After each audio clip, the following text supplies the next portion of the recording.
कांवड़ यात्रा को अब ऊंची जाति के लोगों ने लगभग त्याग दिया है। अब सवर्ण समाज के बच्चे इंग्लिश स्कूल में पढ़ते हैं, विदेश जाते हैं, उनके हाथों में होता है आईपैड जिसमें वो गेम्स खेलते हैं। हाई राइज सोसाइटी के गार्डन में वो साइकिल चलाते हैं और दूसरी तरफ कांवड़ यात्रा का हिस्सा अब बन गए हैं पिछड़े और दलित आदिवासी तबके के बच्चे। आप चाहे तो सर्वे कर लीजिए, कांवड़ियों का जेएनयू चेक कर लीजिए।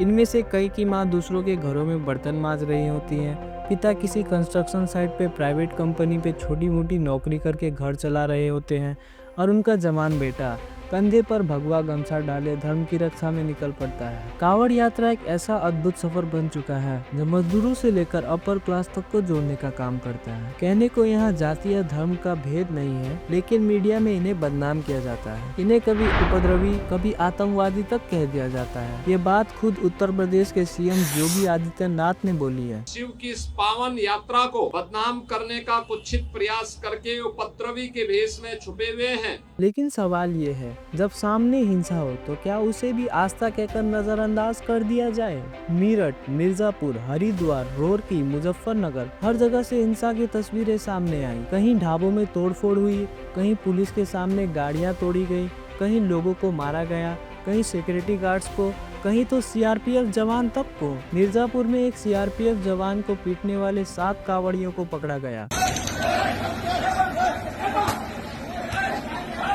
लेकिन कुछ ही घंटों में छोड़ दिया गया। मेरठ और मोदी नगर में पुलिस की मौजूदगी में गाड़ियां छाटी गई, लेकिन ना कोई एफआईआर, ना कोई गिरफ्तारी। हरिद्वार और रोहतक के वीडियो में चेहरे साफ दिख रहे थे, लेकिन नाम गिनाते गिनाते एफआईआर में हल्के से धारे लगा दी गई। 2025 की कांवड़ यात्रा खत्म हो चुकी है। वो डीजे जो आदमी को बहरा कर दे अब सड़कों से हट चुके हैं, लेकिन ये यात्रा कई सवालों का बोझ छोड़ गई है। ये भीड़ कौन है? ये लड़के कौन हैं? ये भाग क्यों रहे हैं और किस तरफ जा रहे हैं? किस किस जगह तोड़फोड़ हुई? एक तरफ तो कांवड़ यात्रा के दौरान ढाबों और होटल्स पर बार बार हमले हुए, दूसरी तरफ कुछ राज्य सरकारों, खासकर उत्तर प्रदेश सरकार ने निर्देश जारी किया कि जिन रास्ते से कांवड़ गुजरेगा वहां के सभी होटल्स और ढाबे अपनी पहचान दिखाएंगे।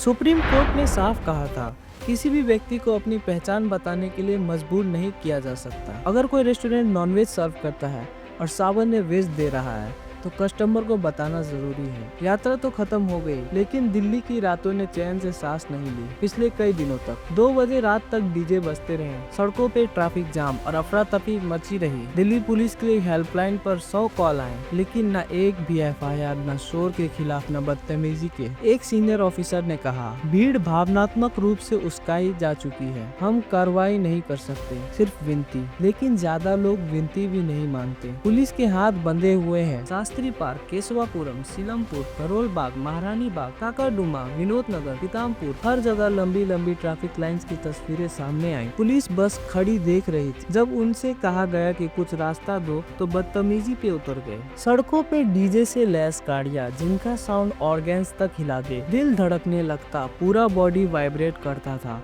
साइंटिफिक डाटा के मुताबिक 85 डेसिबल से ज्यादा शोर कुछ ही मिनट में सुनने की क्षमता को खत्म कर देता है। डीपीसीसी के हिसाब से सहदरा में 87.5 डेसिबल शोर रिकॉर्ड हुआ। ईएनटी डॉक्टर्स के मुताबिक ऐसे डीजे से आप बहरे हो सकते हो, खासकर बच्चे और बुजुर्ग। सड़कों के किनारे स्पॉन्सर के राहत कैंप्स बनाए गए, कहीं तो रोड के बीच में भी। कई रोड्स को बंद कर दिया गया। शिवाजी कॉलेज से सादरा तक पेट्रोल पंप, पार्क, सड़कें सब कांवड़ियों की आरामगाह बन चुके थे। जो लोग 7 बजे घर पहुंचते थे अब 11:30 तक पहुंच पाते थे। दिल्ली यूपी के कई रूट्स बंद करने पड़े। 7 बड़े रोड्स पूरी तरह सील कर दिए गए। रस्सी, बैरिकेड, लोहे की लाइंस लगाकर रास्ता अलग बनाया गया था, लेकिन डीजे और डिस्को लाइट वाली गाड़ियां आम ट्रैफिक में घुस गई, कई रेसिडेंशियल एरियाज में घुस गई। बिना किसी रोक टोक के एम्बुलेंस और फायर ब्रिगेड तक को रूट चेंज करना पड़ा। आस्था का ये हुजूम हर जगह फैल गया था। अब तो ये आम हो गया है कि कांवड़ में शिव के साथ पॉलिटिकल नेताओं की तस्वीरें भी होती हैं। टी शर्ट पर शिव और किसी नेता की तस्वीर एक साथ, ये एक सोची समझी पॉलिटिकल स्ट्रेटजी है। धर्म को शांत सद सभ्यता के बीच में रहना चाहिए, लेकिन यहाँ धर्म बन गया है डीजे पर भक्ति की गीत, पसीने से भीगी टी शर्ट और कंधे पर एक भारी कांवड़। ये सफर सिर्फ जल नहीं, पहचान की प्यास भी ले जा रहा है।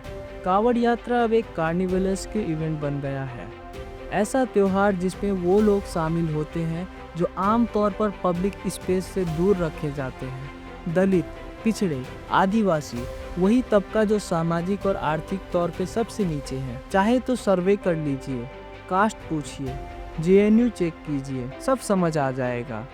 माँ दूसरे के घर झाड़ू पोछा, पिता शोरूम में या सिक्योरिटी गार्ड की नौकरी और बेटा भगवा गमछा डालकर निकल गया धर्म बचाने। ये नज़ारा SC, ST, OBC समाज का है, जिनके पास न रोजगार है, न ज़मीन, न उम्मीद। ये मौसम होता है खेती का, बारिश के पानी जमा करना होता है, लेकिन ये सब छोड़कर ये सड़कों पे हैं क्यों? क्योंकि इन्हें बाबा की कृपा चाहिए। ये हाथ जो कभी हल चलाते थे अब प्रार्थना में झुक गए हैं। उन्हें लगता है सड़क, मंदिर, मज़ार सब जगह ढूंढ लेंगे अपनी किस्मत। लेकिन सच क्या है? इन भीड़ में कोई फैक्ट्री ओनर, शॉपकीपर या सरकारी कर्मचारी नहीं होता। बारिश के मच्छर, कीचड़, रोड एक्सीडेंट सब कुछ झेलते हैं ये। सोचने वाली बात है, क्या ये यात्रा असल में धर्म है या धोखा? आज का युवा जो बेरोजगार है, असल में व्यस्त है। वो सोचे समझे बिना मंदिर बना रहा है, भजन रच रहा है, रामायण, सत्संग, जानकी, झंडा ये उसका काम बन गया है। कभी चंदा, कभी सेवा, कभी रैली में भीड़ बनाना उसका करियर बन गया है। सोशल मीडिया में धर्म का युद्ध चल रहा है। हर व्हाट्सएप ग्रुप का एडमिन यही है, हर स्टेटस में जय श्री राम। अगली पीढ़ी कावड़ उठाएगी, मंदिर बनाएगी, लेकिन देश नहीं बनेगा। और ये नहीं सोचता कि कावड़ असल में तो सवारों की ज़रूरत थी, जिनकी कमाई बाजार और जुगाड़ पर चलती है। गांव वाले तो हल, फावड़ा और पसीने से जीते हैं। किशन साहेब, एक पूर्व IPS ने एक बड़ी बात बोली थी, कावड़ियों की भीड़ बढ़ रही है, इसका सीधा मतलब बेरोजगारी बढ़ रही है। और कोई इनकार करे तो भी सच नहीं बदलेगा। क्या आज भी हजारों लोग भूख से लड़ते हुए इन यात्रों का हिस्सा नहीं बनते?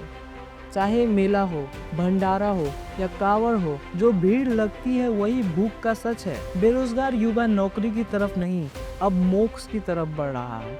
रेलवे बेचा जा रहा है, यूनिवर्सिटी बिक रही हैं, वैक्सीन्स खाली हैं, कमीशन बैंड, अब स्कूल्स की जरूरत नहीं। जैसे पंडित रविशंकर ने कहा, गवर्नमेंट स्कूल से नक्सल पैदा होते हैं, बंद करो। शिक्षण संस्था में पढ़े हुए लड़कों में इस तरह की बातें नहीं होती, वो एक आदर्श को लेके ही चलते हैं। जब स्कूल बंद होंगे तो नौजवान सड़कों पे भागेंगे, पर घर के अंदर क्या?